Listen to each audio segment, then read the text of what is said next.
400 पार का नारा देने वालों को जनता कह रही है कि इस बार इनको 140 सीटों के लिए भी तरसा देंगे। 1 और 1 11 हो गया है और बीजेपी 9-2-11 हो गई है। जो लोग 4 चरणों का चुनाव देख चुके होंगे वो जानते होंगे कि अब भारतीय जनता पार्टी 4 चरणों में चारों खाने चित हो गई है। किसानों पे काले कानून लागू करने वाले भारतीय जनता पार्टी के लोग न केवल उनकी जमीन कब्जा करना चाहते थे खेत, बल्कि उनकी पैदावार की भी लूट करना चाहते थे। 10 साल में हमारे नौजवानों का 1/3 जीवन इन्होंने बर्बाद किया है। बताओ उनके जो मित्रगण थे या साथी थे, एक के बाद एक खटाखट विदेश भाग गए कि नहीं भाग गए।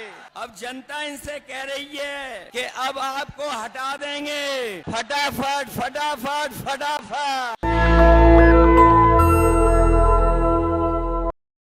ये जो जन सैलाब दिखाई दे रहा है ये आज फैसला कर रहा है कि राहुल गांधी जी न केवल जीतेंगे बल्कि देश की रिकॉर्ड जीतों में ये रायबरेली शामिल होने जा रहा है। और ये जन सैलाब बता रहा है, ये जन सैलाब ने रायबरेली की राय तय कर दी है। रायबरेली की यही राय है, भाजपा यहां से जाए। हम लोग अक्सर भाषणों में सुनते हैं हर जगह पर, देश के एक नेता हैं जो हर जगह पर अपना झूठा रिश्ता निकाल लेते हैं। एक देश के नेता हैं, बहुत बड़े नेता, जहां जाते हैं वहां पर अपना एक झूठा रिश्ता निकाल लेते हैं। वो भी देखने और सुनने कि राहुल गांधी जी का सच्चा रिश्ता रायबरेली से है।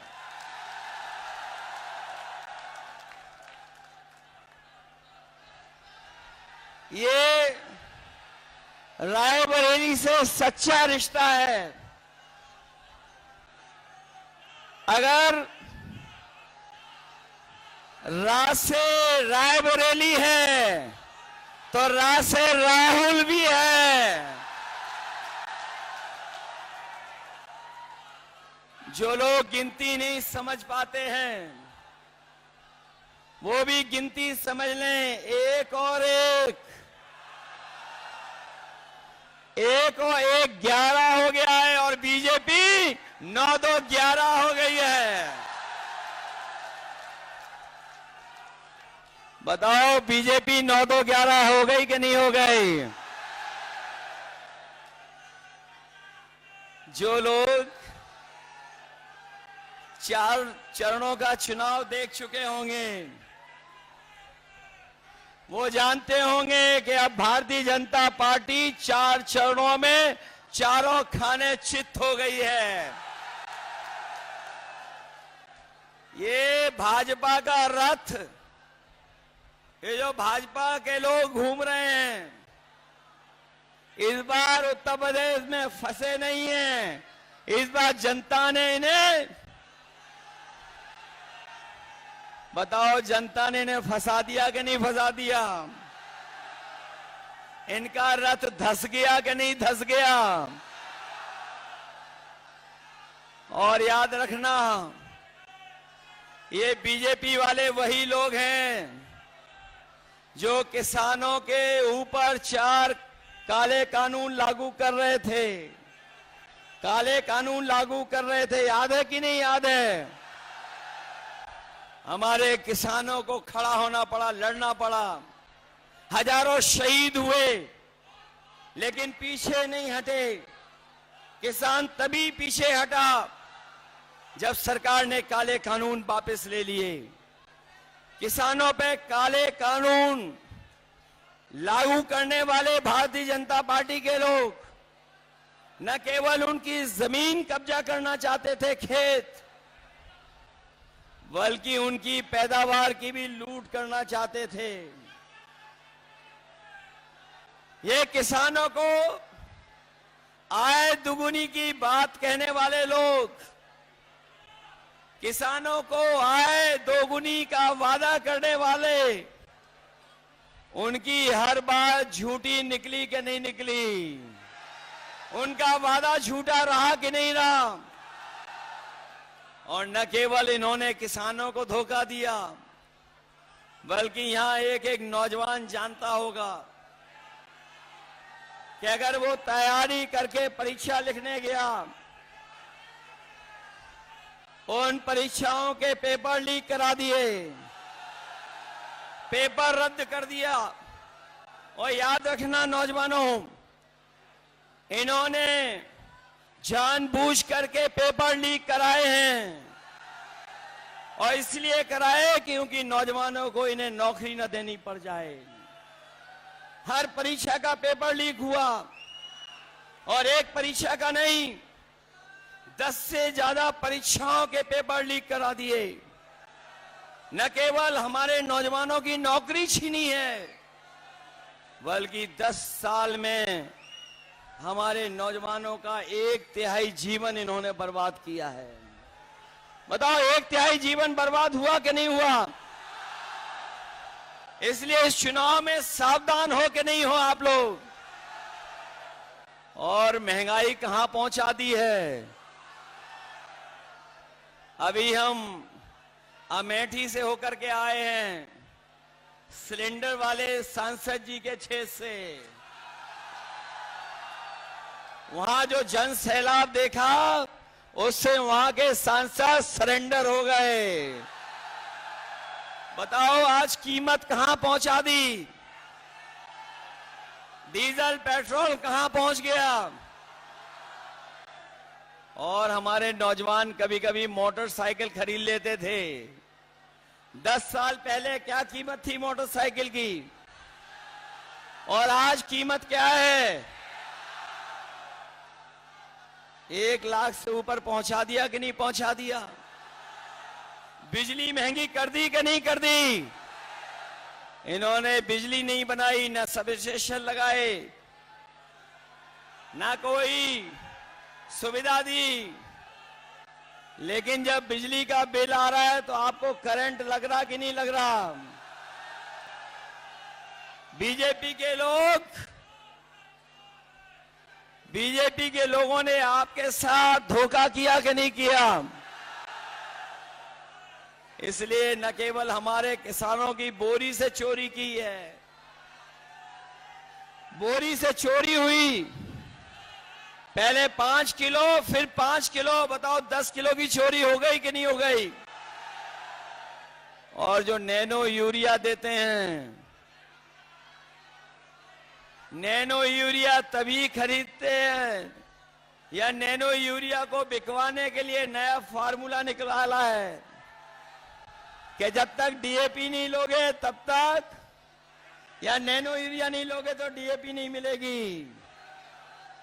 ये सुनने में आ रहा है जिसने नैनो यूरिया बनाई वो भी भारत छोड़ के चला गया। इधर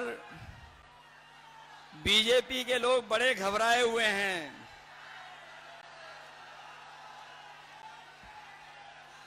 ये बीजेपी के लोग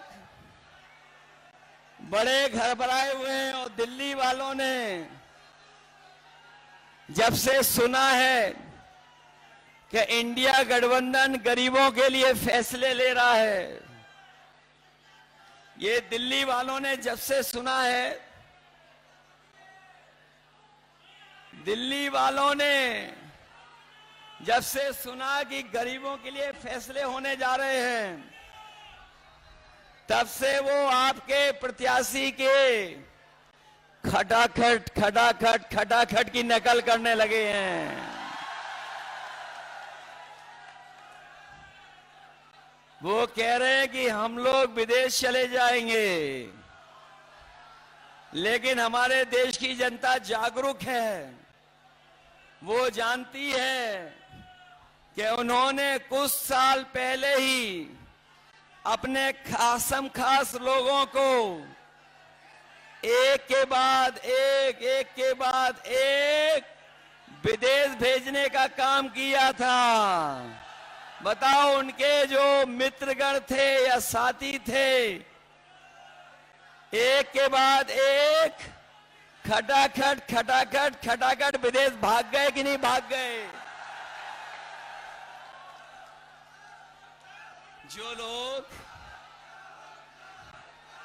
जो लोग देश को सपना दिखा रहे थे बड़ा बनाने का,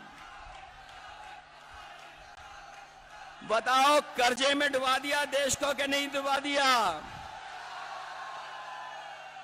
और अब ये जनता कह रही है इनसे, अब जनता इनसे कह रही है कि अब आपको हटा देंगे फटाफट।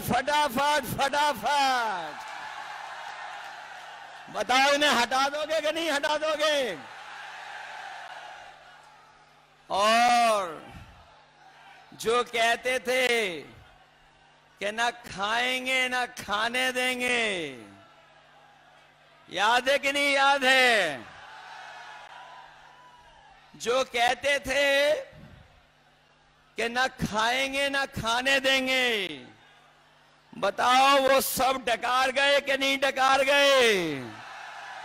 डकार गए और कह रहे हैं गटागट। बताओ, खाने के बाद, इलेक्टोरल बॉन्ड के बाद तो इन्होंने डकार भी नहीं ली। इसलिए ये चुनाव हमारे आपके भविष्य का तो है ही है। ये हमारे आपके भविष्य का चुनाव तो है ही है। इसके साथ साथ ये हमारे आने वाली पीढ़ी के भविष्य का भी चुनाव है। ये लोग बीजेपी वालों ने हमें आपको वैक्सीन लगवा करके, बताओ, हमारी आपकी जान के पीछे पड़ गए कि नहीं पड़ गए? और अभी ये 400 पार का नारा देने के बाद बताओ, संविधान को खत्म करना चाहते हैं कि नहीं? बताओ, संविधान बचाओगे कि नहीं बचाओगे? ये लोग जो 400 पार का नारा दे रहे थे, ये 400 पार का नारा भूल गए हैं। और आप देख लेना, जैसे जनता का गुस्सा बढ़ता जा रहा है, हर चरण में जनता का गुस्सा इनके खिलाफ बढ़ता चला जा रहा है। 7वें चरण में जनता का गुस्सा 7वें आसमान पे होगा। इन्होंने किसान, नौजवान, व्यापारी और संविधान, हर एक वर्ग को धोखा दिया। यही देश के प्रधान सांसद आए थे और कह रहे थे हम छुट्टा जानवर की समस्या का समाधान कर देंगे। हमारे किसानों को खेतों पे तार लगवाने पड़ गए। आए दिन किसी की जान जा रही है, कोई सुरक्षित नहीं बचा है। और अब तो ये जो 400 पार का नारा देने वालों को जनता कह रही है, और देश की 140 करोड़ की जनता कह रही है कि इस बार इनको 140 सीटों के लिए भी तरसा देंगे, क्योंकि इन्होंने आरक्षण भी हमारा छीनने का काम किया है। ये हमारे 69,000 वाले शिक्षक भर्ती, ये जानते होंगे, शिक्षा मित्र वाले जानते होंगे, या जिन्होंने तमाम नौकरियां की परीक्षा लिखी वो जानते होंगे कि इस सरकार में सब उल्टा पुल्टा हो रहा है। न केवल नौकरी छीनी जा रही है, नौकरी ना दें जिससे हम आरक्षण नहीं देना चाहते हैं, वहीं 69,000 वाले हर जगह पर बैठे रहे, सालों साल आंदोलन किया, लेकिन उसके बाद भी उन्हें न्याय नहीं मिला। हम अपने किसान, नौजवान और आम लोग कह के जा रहे हैं ये इंडिया गठबंधन और समाजवादी लोग आने वाले समय में 4 जून के बाद जब बदलाव होगा तो आपकी हर समस्या का समाधान हम लोग करने का काम करेंगे। नेशनल दस्तक की आपसे गुजारिश है कि अगर इसको बचाना चाहते हैं तो नेशनल दस्तक को सब्सक्राइब करने के लिए रेड कलर के सब्सक्राइब बटन को दबाएं, फिर बेल आइकन की घंटी दबाएं। नेशनल दस्तक को बचाने के लिए बहुत जरूरी है कि हर खबर को शेयर करें, लाइक करें, कमेंट जरूर करें।